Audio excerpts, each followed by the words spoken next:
This is Office Manager. It's a game I'm building from scratch, and in this video, I'm going to show you how it evolved from a blank screen into the complex simulation you see right now.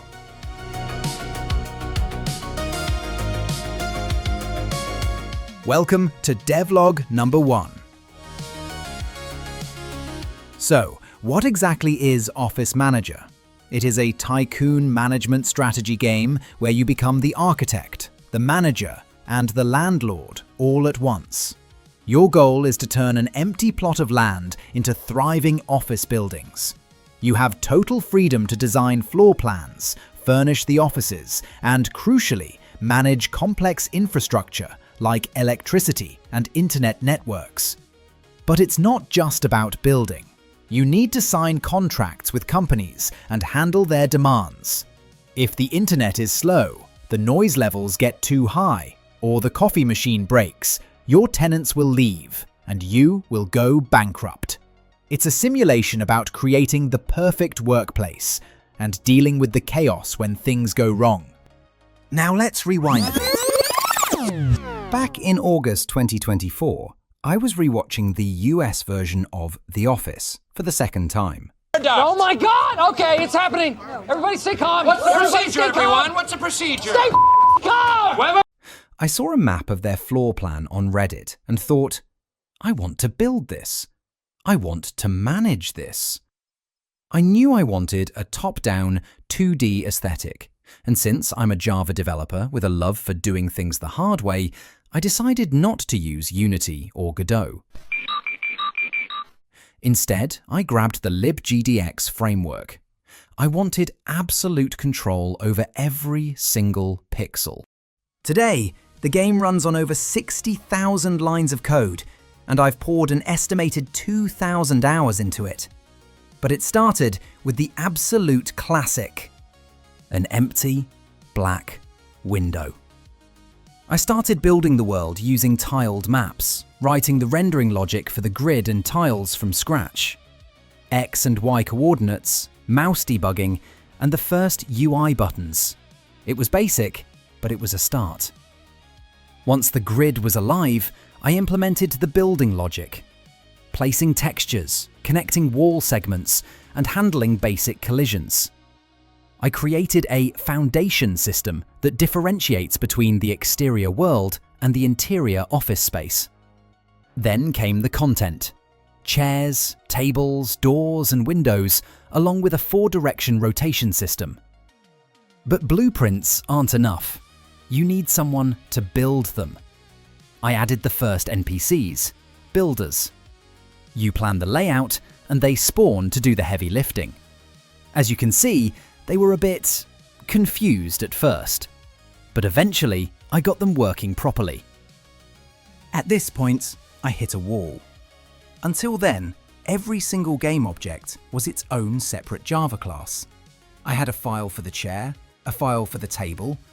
It was becoming a nightmare to maintain. I realized it was time for a major refactor. I designed a new system using just a few core classes to handle the logic, while moving all specific definitions into JSON files. Now, I could define rules, properties, and hitboxes for any object just by editing text. This overhaul also gave me the flexibility to implement a wall painting system, finally adding some color to the office. With the object system cleaned up, I moved to room management. From the beginning, I knew I didn't want prefab rooms. I wanted the player to act like an architect and define the zones themselves. I created room tile objects that could be painted onto the grid. They didn't function as a cohesive room unit just yet, but being able to visualize the floor plan was a crucial first step. Then came my biggest nemesis: shadows. Since the game logic is 2D, my initial light sources cast 2D shadows that stretched out to infinity. I spent weeks trying to fix this. Custom shaders, masking, you name it. Nothing worked well. So I did what any frustrated developer would do. I commented out the code and ignored it for months. I shifted focus to gameplay. I built the management systems, subletting offices to companies and hiring services. I implemented the behavior trees for NPCs.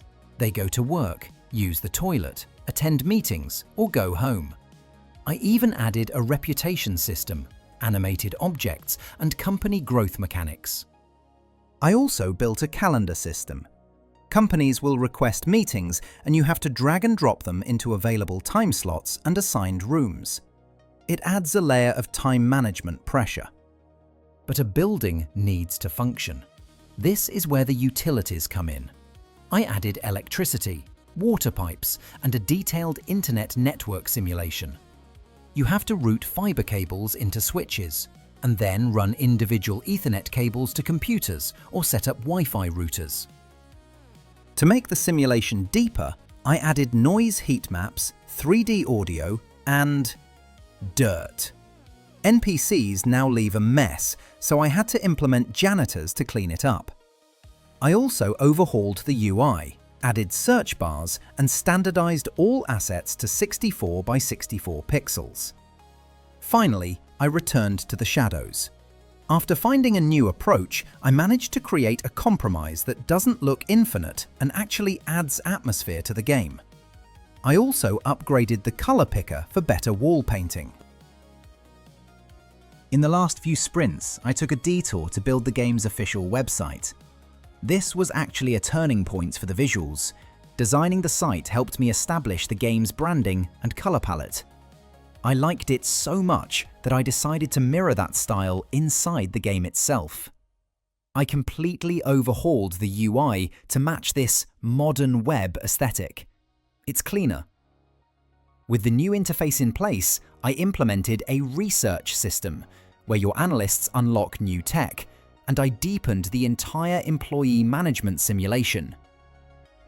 All of this work led to a huge milestone: launching the Steam page and showcasing the game at GDS Prague 2025 just last week.